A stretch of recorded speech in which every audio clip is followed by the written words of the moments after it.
Ibihe byiza nibyo nkwifurije ukomeje gukurikira Bomba 250 muri aka kanya. Nguhaye ikaze kandi ndagushimiye ko wahisemo kudukurikira. Igihugu cya Iran cyatangaje ko kiri gutegura ingingo Leta Zunze Ubumwe za Amerika zigomba kubahiriza mbere yo gufungura burundu umuhora wa Hormuz. Umuyobozi mukuru ushinzwe umutekano muri Iran, Mohsen Razei, yatangaje ko igihugu cye kiri gutunganya ingingo Leta Zunze Ubumwe za Amerika zigomba kubahiriza kugira ngo Iran nayo ifungure burundu inzira z'amato mu muhora wa Hormuz. Yavuze kandi ko iyo ngingo Iran yayifashe nyuma y'ubusabe bw'abahuza buri kugerageza kumvikanisha ibihugu byombi kugira ngo bahagarike intambara bamazemo amezi arenga 6. Muri ubwo buhuza kandi Minisitiri w'Intebe wa Qatar ari Tehran.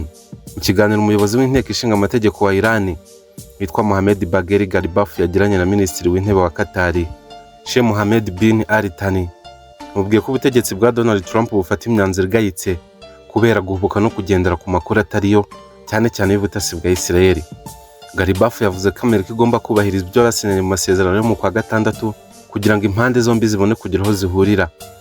Muri ayo masezerano bagiranye mu kwezi kwa 6, ibihugu byombi byari byumvikanye ko Leta Zunze Ubumwe za Amerika zigomba gukuraho ibihano by'ubukungu zafatiye Iran kuva mu mwaka wa 1953, zikishyura miliyari 300 z'amadolari ya Amerika zo gusana ibikorwa bya Iran byangijwe n'intambara, zikarekura imitungo ya Iran yafatiriwe mu mabanki yo hirya no hino ku isi iri mu madolari, kandi zigategeka Israel guhagarika ibikorwa bya gisirikare byayo muri Liban na Gaza. Hanyuma Iran nayo igahagarika burundu umugambi wo gutunganya uranium ku rwego yabasha gukorwamo intwaro kirimbuzi, igafungura burundu umuhora wa Hormuz nta yandi mananiza, ndetse igahagarika no gutera inkunga imitwe yo mu karere na Hezbollah, Hamas, Abahutizi n'indi mitwe y'abashibarizwa mu burasirazuba bwo hagati. Intego nyamukuru y'uruzinduko rwa Minisitiri w'Intebe wa Qatar Tehran ni ugukomeza kugerageza ubuhuza kugira ngo barebe ko intambara hagati ya Leta Zunze Ubumwe za Amerika na Iran yahagarara. Aho ari kuganira n'abategetsi bo muri Iran ku ngingo nkuru ku makimbirane ya Iran na Leta Zunze Ubumwe za Amerika, harimo gufungura umuhora wa Hormuz no gusubira ku meza y'ibiganiro bigamije kurangiza intambara hagati ya Tehran na Washington. Nubwo Qatar iri kugerageza ubuhuza nanone, ariko Leta Zunze Ubumwe za Amerika zo zikomeje kwemeza ko umuhora wa Hormuz ufunguye, ndetse ngo n'ibisasu byari byarawutezwemo bikaba byarakuwemo byose, kandi ngo nta bindi biganiro bari guteganya kugirana na Leta ya Tehran vuba aha.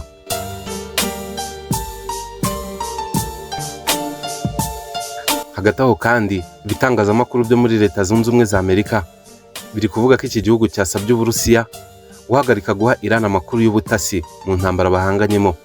Mu ruzinduko rutunguranye kandi rw'ibanga aheruka kugirira i Moscow, umuyobozi mukuru wa CIA John Ratcliffe ngo yasabye inzego z'ubutasi z'Uburusiya guhagarika guha Iran amakuru y'ubutasi yagiye azifasha gusenya ibikorwa bya gisirikare bya Leta Zunze Ubumwe za Amerika mu karere k'uburasirazuba bwo hagati. Amakuru avuga ko intego nyamukuru yajyanye John Ratcliffe i Moscow ari ukuganira n'inzego z'iki gihugu ku ngingo y'ubufasha Uburusiya buri guha Iran mu ntambara bahanganyemo na Leta Zunze Ubumwe za Amerika. Uru ni uruzinduko rwa mbere rwamenyekanye umuyobozi mukuru wa CIA yakoreye i Moscow kuva mu mwaka wa 2021. Ibiro by'umukuru w'igihugu mu Burusiya, Kremlin, byemeje ko John Ratcliffe yahuye n'abayobozi bakuru b'ubutasi bw'Uburusiya, ariko ngo ntiyigeze ahura na Perezida Putin ubwe. Ku zindi ngingo Ratcliffe yaganiriye n'inzego z'Uburusiya ngo harimo izijyanye n'umutekano w'ibihugu bya OTAN, bikaba ari abafatanyabikorwa ba Leta Zunze Ubumwe za Amerika bakomeje gusatirwa n'intambara y'Uburusiya na Ukraine. Nubwo aya makuru BBC yemeza ko yahakuye ahantu hizewe mu nzego za Leta Zunze Ubumwe za Amerika, CIA n'ubutasi bw'Abarusiya KGB nta kintu bwigeze butangaza ku ruzinduko rwa John Ratcliffe i Moscow. Perezida Donald Trump we yavuze ko urwo ruzinduko rw'umukuru wa CIA mu Burusiya ari ikintu gisanzwe, ariko avuga ko rushobora gufasha mu guhagarika intambara y'Uburusiya na Ukraine. Ariko nta kigeze avuga ku ngingo uyu muyobozi wa CIA yaganiriyeho n'ubutasi bw'Uburusiya. Raporo zivuga ko Ubushinwa n'Uburusiya bamaze iminsi bafasha Iran mu ntambara ihanganyemo na Leta Zunze Ubumwe za Amerika na Israel zagiye zibumvikana kenshi mu mezi atambutse. Ariko nanone ku rundi ruhande, Uburusiya nabwo bwakomeje kwijojotera Leta Zunze Ubumwe za Amerika n'abafatanyabikorwa bayo mu Burayi kubera ubufasha bwa gisirikare n'ubutasi bakomeza guha Ukraine mu ntambara ihanganyemo n'Uburusiya.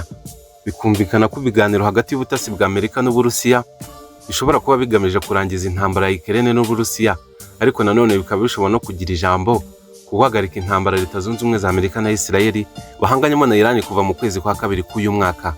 No kubitega amaso tukareba. Ibiganiro byacu wabikunze wabisangiza abandi, ukanakora subscribe kuri Bomba 250, tukazajya tubana mu biganiro bya buri munsi. Amakuru n'ibindi biganiro nakagaruka. Nje nitwa Matare. Imana y'u Rwanda ikomeze ibane nawe.